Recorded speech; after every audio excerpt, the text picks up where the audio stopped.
okay the way you are. That's what we tell young people. Oh, you're okay the way you are. It's like, man, there's nothing worse than you can tell someone who's young than that, especially if they're miserable. And lots of them, well, if they're miserable and aimless, it's like, oh, I'm miserable and aimless, and sometimes I'm suicidal and I'm nihilistic and I don't have any direction in my life. It's like, well, you're okay the way you are. They don't want to hear that. They want to hear, you're useless. You know nothing. You haven't got started. You've got 60 years to put yourself together, and God only knows what you could become. I used to say, I sure hope things will change. That seemed to be my only hope. If it isn't going to change, I'm in serious trouble. And then I discovered it isn't going to change. The tide comes in, and then what? It goes out. For 6,500 years that we know of, recorded history, and probably long before that. So it is not going to change. It's going to be about like it's always been. It gets light, and then what? It turns dark. 6,500 years. See, it's not likely to change.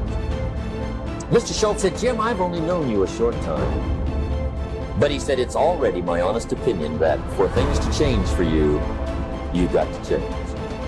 For things to change for you, you've got to change.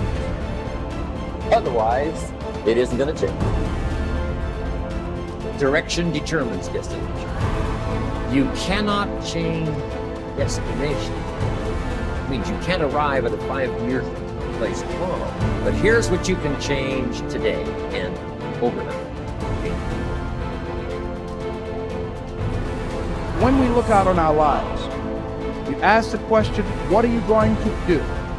Look at, as you think about this that you know you need to handle, what are you going to do? And then write down 3 strong reasons on why you know you must take action. And being explicit and descriptive in your reasons, because your reasons have power. Your reasons will drive you.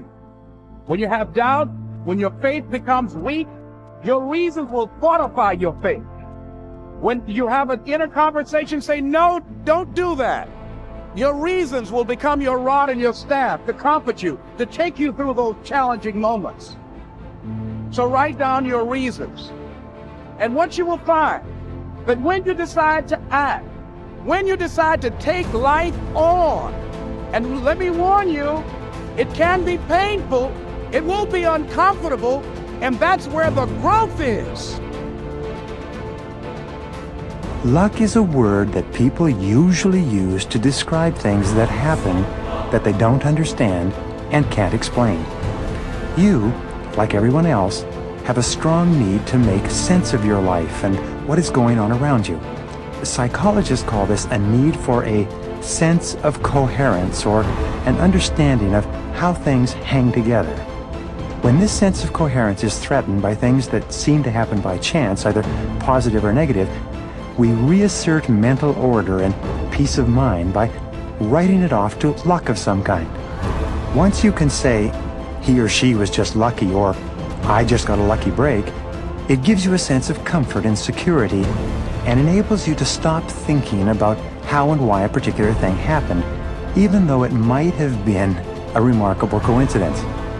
Interestingly enough, successful people have a tendency to both feel lucky and to be lucky, and they often attribute their successes to luck. Sometimes successful people say this to avoid the envy attached to high achievement. They claim that they were just lucky so that they appear humble and ordinary in the eyes of others. Unsuccessful people, on the other hand, attribute much of the success of others to their being lucky rather than to their being talented. At the same time, they blame most of their own failures on bad luck, as though the law of cause and effect had somehow been suspended in their cases, thereby making them the unfortunate and undeserving victims of chance. Deep in their hearts, most successful people attribute their achievements to hard work, far beyond the ordinary. They say things like, "The harder I work, the luckier I get." They believe that they have earned their success and that they deserve the occasional lucky break that seems to pop up and propel them forward far faster than the ordinary. The fact is, your luck can be managed and increased by applying certain mental and physical laws that apply to luck in your own life. What you're about to learn about luck and success could change your future. Wilfred Peterson once skillfully said, "Walk with the dreamers, the believers, the courageous, the cheerful, the planners, the doers, the successful people with their heads in the clouds and their feet on the ground." If you seek self-improvement, you can inspire people around you as well, which will reciprocate in a positive light. Your circle of friends and acquaintances should uplift you rather than bring you down. In a way, the people you hang out with are a reflection of your standards. Stay away from toxic individuals who slack off and do not encourage you to fulfill your goals and push your limits. As they say, if you are the smartest person in the room, then you are in the wrong room. While surrounding yourself with like-minded and gifted people is important, the ones you hang out with should also have a positive outlook. After all, your worth and value will mostly be measured by the 5 people you are closest to. Find inspiration. Seeking inspiration is another way to keep growing, especially when you are facing creative blocks. To a large extent, getting inspired is triggered internally. Even though it waxes and wanes along one's creative process, you can still seek external sources to find inspiration. In reality, we all can use inspiration to remain positive and feed our souls. This not only boosts your creativity, but gives you something to look forward to, particularly during those times of hardship and uncertainty. At times, feeling inspired is the only way to clear the mayhem you are experiencing and moving forward with your life. There are countless ways to find inspiration around you. Reading, exercising, meditating, painting, or a stroll in the park are a couple of ways to recharge your batteries. Inspiration can be both active and passive. Finding active inspiration motivates you to create something with great purpose, whereas passive inspiration enables you to see the skills and talents of other people and draw your motivation from them. At times when you find yourself in the doldrums, you may conclude that you are just not skilled enough for a certain task.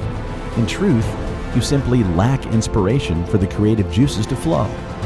By engaging with your entourage and surroundings, you can hope to ignite that spark that will unlock all the doors in front of you.